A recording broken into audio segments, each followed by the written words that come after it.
out here with this crazy wind. I was looking for camp. These nice fellows saw me behind this bluff. And invited me to stay at their extra rooms here that they, for free, let people stay in.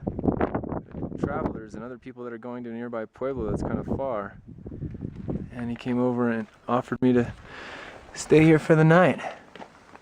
Well protected from the wind. Nice and cozy. Especially up here at 4,600 meters. It's going to be a very cold night. So it's really cool of him.